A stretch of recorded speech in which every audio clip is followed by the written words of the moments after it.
Ini yang disembunyikan. Di balik gemerlap panggung di Akademi 7, ada air mata yang gak pernah kamu lihat. Malam Top 3, April Cirebon harus tersenggol dan berhenti selangkah sebelum Grand Final. Tapi ternyata, menurut Inul Daratista, ada drama besar yang selama ini disimpan rapat-rapat di belakang panggung. Bukan cuma soal voting, bukan cuma soal juara. Ini tentang perjuangan April yang hampir tumbang sebelum naik panggung. Tentang tekanan, kelelahan, dan rasa takut mengecewakan keluarga di rumah. Tetap di video ini, karena kita akan kupas tuntas apa yang sebenarnya terjadi di balik tersenggolnya April Cirebon dan pengakuan mengejutkan dari Inul Daratista. Malam itu, panggung di Akademi 7 tampak gemerlap seperti biasa. Lampu warna-warni menari, musik pembuka menggelegar, dan sorak penonton membentuk dinding suara yang nyaris menutupi degup jantung para finalis. Di layar kaca, semuanya terlihat sempurna, seolah ini hanya satu konser spektakuler lain yang akan berakhir dengan tawa dan tepuk tangan panjang. Tetapi di balik kamera, ada sesuatu yang berbeda, sesuatu yang tidak tertangkap oleh sorot cahaya dan efek visual. Udara di balik panggung terasa lebih berat dari biasanya. Para kru mondar-mandir dengan wajah tegang, dan tiga besar malam itu, April dari Cirebon, Valen dari Pamekasan, dan Tasya dari Tangerang Selatan, berdiri dengan napas tertahan di ruang tunggu sempit yang dinginnya menusuk. Mereka tahu, malam Top 3 bukan sekadar soal menyanyi dan menerima komentar juri. Ini adalah malam yang akan menentukan siapa yang akan melangkah ke Grand Final dan siapa yang harus pulang hanya dengan membawa kenangan dari studio megah ini. Di antara mereka bertiga, ada satu sosok yang terlihat paling berusaha menyembunyikan kegugupannya di balik senyum tipis. April. Senyum yang selama ini membuat penonton jatuh hati, malam itu diam-diam berperang dengan rasa takut yang ia simpan sendiri. Dan justru di balik senyum itulah, drama besar yang selama ini disembunyikan akan pelan-pelan terbongkar.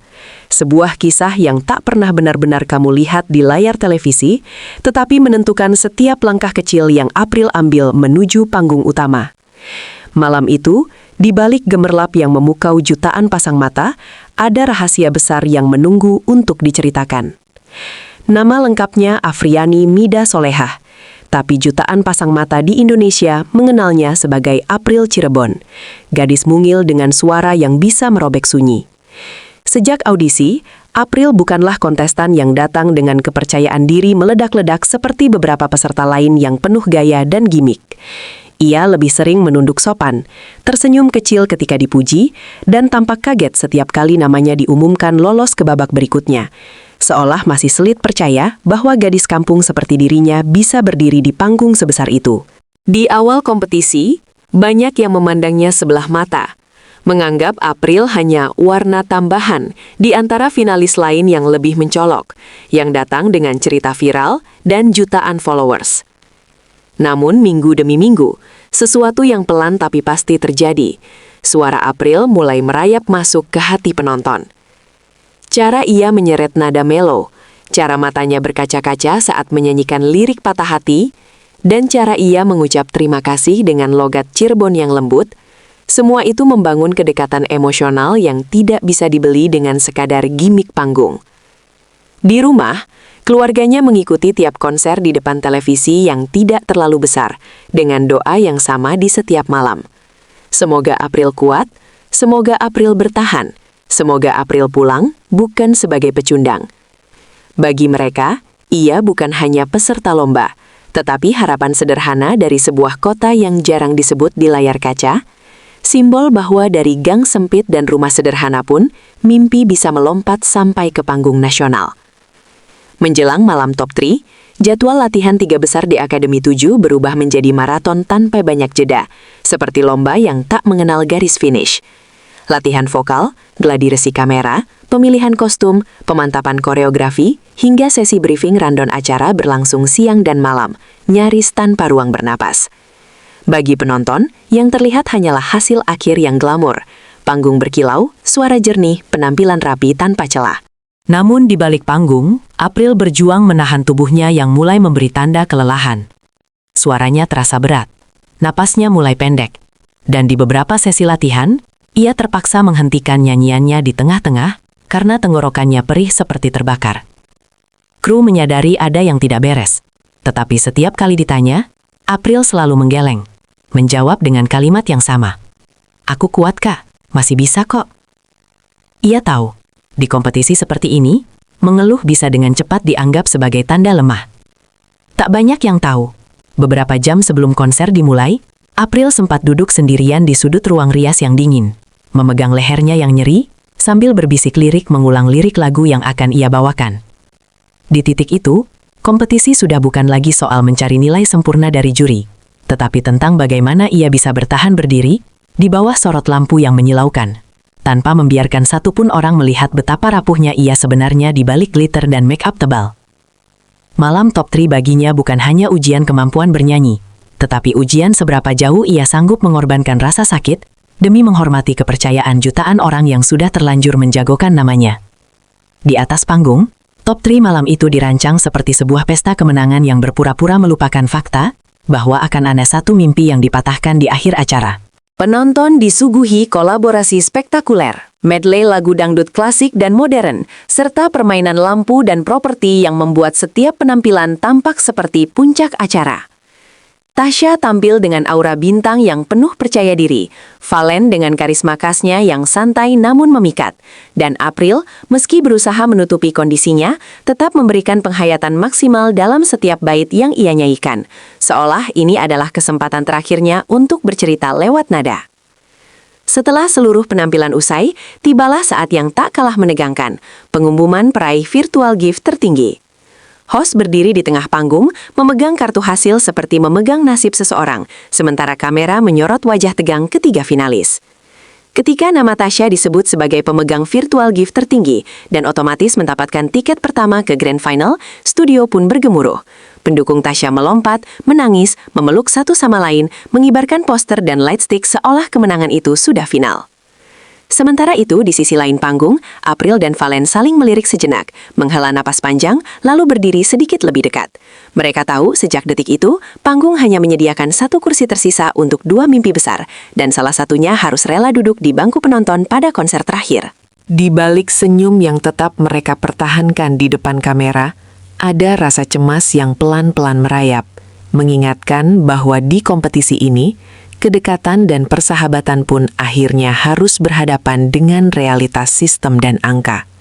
Setelah euforia pendukung Tasya sedikit mereda dan sorak berganti menjadi gumaman pelan, suasana studio berubah drastis secepat lampu yang diredupkan.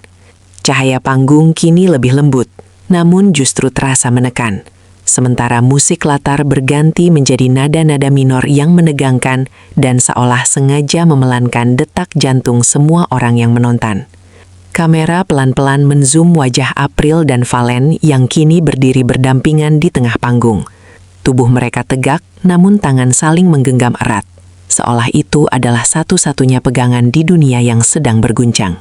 Host mulai memainkan tempo, mengulur-ulur momen dengan pertanyaan retoris dan jeda dramatik yang membuat penonton di rumah tanpa sadar ikut menahan napas.